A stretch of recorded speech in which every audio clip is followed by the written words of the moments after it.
Hey team, on the couch, new Mid-Canterbury Mid-Canterbury Rugby head coach, Matt Winter. How does that title sit? Is it sort of all sinking in yet, mate? Yeah, it has hoops. It's taken a couple of days, get your head around it and everything like that. But yeah, it is. It's pretty cool Yeah. hearing that, see that loud. So yeah, very exciting. Daunting prospect in some ways too.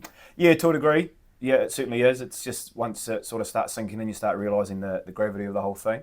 So yeah, no, we've got a bit of work to do and that. But yeah, no, it's looking forward to it. All right, Jimmy McLeod and Brett Williamson are your co-coaches or part of your coaching squad. Tell me, what do they bring to the table? First and foremost, they're both good men, which is obviously the most important thing. Jimmy is not no stranger. Obviously, he's from Methven, played Heartland at a young age, travelled the world playing footy, and then he's got into coaching.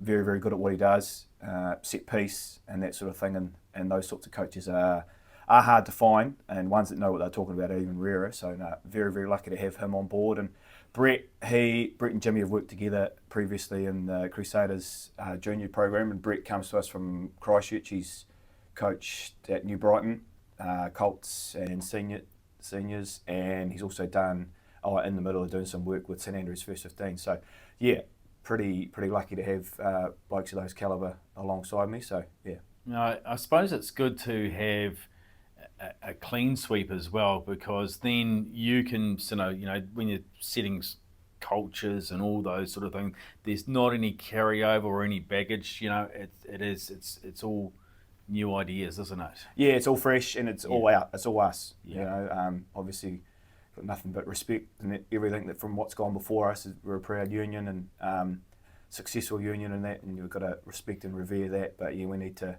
I suppose, take our opportunity and add to that legacy and enhance it in our way. And to be able to do that, as us three, is pretty cool. I read in the paper that you're keen to get back and really sort of get in amongst the clubs and talk to coaches and that sort of thing. That grassroots club footy stuff important for the rep team? Yeah, absolutely, mate. That's where the bulk of our team's going to come from. And I've said it previously. I think we've got the talent in and around the district. Absolutely, if need be, there's always those options of loan players, but we need to be visible. We need to be on the ground. We need to be talking to players constantly, if they want to talk to us, obviously. But giving them feedback on what we see. We've got a pretty good idea of where we want to go and how we want to get there. But we need to be talking to the players, and also, like you touched on, just understanding what the coaches are trying to do and how they're trying to do it, so we can get a better understanding of how those players fit within those systems and it's just also just a case of reconnecting a little bit. I think there's just been, I think rugby in general, there's probably just been that little bit of a disconnect across the board. So we just need to get out there and feet on the paddock and talking the talk, walking the walk sort of thing. Yeah, I guess it's creating a bit of passion, and you want every footy player wanting to take that next step, right? You don't want people going, I can't really be arsed with rep rugby. It's that's sort of part of your goals as well. Yeah, absolutely, mate. Like, we've got one goal. Well, we've got a couple of goals which you want to achieve, but one of the goals which we were really wanting to achieve over the next wee while was to inspire people through the rugby that we play and through the men that we are. And I think that, I know obviously the live streaming and everything's awesome, but I remember as a young fella going out to the showgrounds there, and the crowd, hills chocker, stands chocker, everybody's there watching, and we've probably lost that a little bit over the last few years, and there's various reasons why that's happened and everything. But you want every young kid playing rugby in Mid-Canterbury wanting to be a hammer. You want them wearing that jersey and want them wanting to be there. So we need to get that. Try and like I touched on just before, just reconnect that dream. And because what is it? Only 5% of fellas or rugby players actually play professionally. So for a large majority of rugby playing population, Heartland is it. Yeah, is the ultimate. So we need to make sure that that's a pretty clear goal for everybody that they want to achieve. A couple of the games that I saw last season, we didn't take opportunities. We missed out by a point or two here. We were close, but just no cigar. Is that something that you're thinking, geez, we need to finish games off better? And I guess, it's it's hard to say at this this time of the year, isn't it? But yeah, I guess you have some learnings from what you've seen in the past, in the recent past especially. Yeah, no, absolutely. Hoops. It's silly. It's a cliche, I suppose, but winning's a habit. Yeah. And also losing is too, unfortunately. And you got to get yourself in those positions to win those games. But then when push comes to shove, you've got to ice them. And I think that's something that we've all three of us have found in our coaching careers is that's learnt.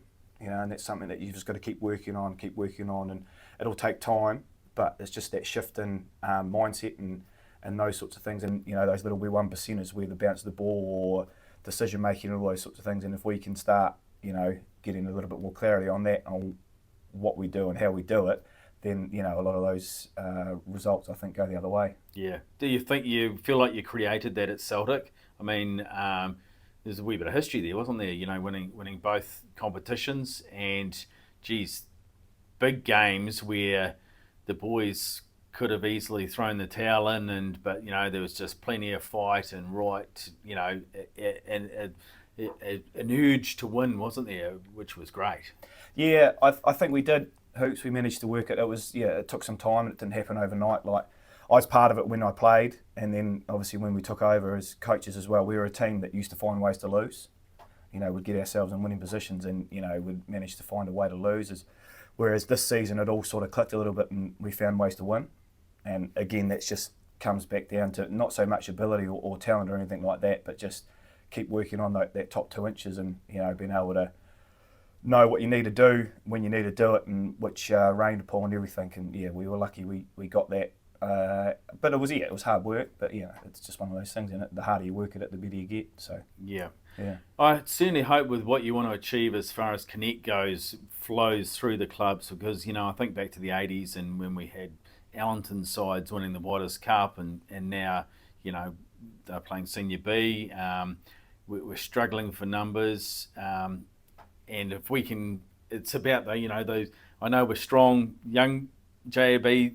We lose them in that youth, and it's bloody hard when you do lose them to get them back again, isn't it? So yeah, as you say, building that desire to carry on through and play senior footy and rep footy would be ideal. It would be great for the game in our region, right? Yeah, 100%. Yeah, no, it's one of those things. This drop off between primary school to high school is massive, and then the drop off from high school to Colts and that sort of thing is big again. So yeah, it's one of those things. I think rugby, in the advent of professionalism and chasing that corporate dollar and that sort of stuff, is maybe lost its way a touch, and those sorts of things. Like playing in a rugby team or any team sport in general, but rugby in particular, I think you get to be a part of something bigger than yourself. You get to give yourself that little bit of purpose that sometimes we might find that we don't have somewhere else, and I think that's something that's been lost a little bit. The values that make you a good rugby player, a good teammate, also make you a good person. Mm-hmm. So I think, if we can start doing, getting that message out there, saying that it's not just about making money or being a professional or anything like that. You get so much more out of footy just by putting into it. I think that certainly helps. Celtic's been a great club over the years, a fantastic club, especially JAB. Their program has been awesome, and they're just a bloody good club. And for somebody who, when I was playing a bit, they were the enemy, and then Josh, my boy, played for them. You've just got to admire what they do. And they've kind of evolved things. I don't know how long they've been doing it, but when they go out working in the community and those sort of things, were you behind some of that? And is that sort of some of the stuff when you're saying about being good men that you want to flow into the McCanterbury side? Because that sort of culture and that sort of stuff off field moulds teams, right? Absolutely, yeah. No, that's something that we brought in when we first started. There's a great book called Authentic Happiness by Martin Seligman, and he says there's two things that make us feel good about ourselves, and that's doing what we love, which is rugby, and then doing something for somebody else for nothing in return. And that's where the St John Work Day and the Ladies' Day and everything come from, is that you do those sorts of things together, and you start to you get a lot of good stuff back. Yeah. So it goes a long way, and I'm a big believer in rugby being a vehicle for making us better men, and that best rugby players, first and foremost good men. So yeah, no, that's a big part of what we try to do. Yeah, absolutely. Nice. All right, mate. Hopefully we get you in on that couch a fair bit.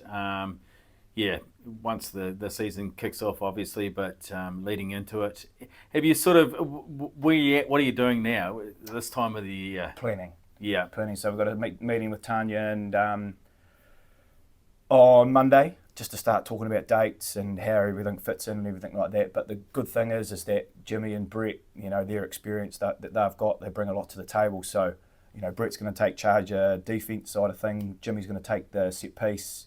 I'll sort of look after the attack and the backs and that sort of stuff. And I can be pretty confident that those fellas are going to bring something really, really cool to the table. So that's quite good. So we're just sort of in our own wee lane at the moment, just sorting out what we need to do and how we need to do it. And then, yeah, that'll all start coming together. Like, we're pretty keen in the new year to sit down with some of the club coaches, some of the senior players, and just sort of get a bit of a feel about how they're going to approach things, and yeah, get a bit of buy-in from them, and go from there. Awesome.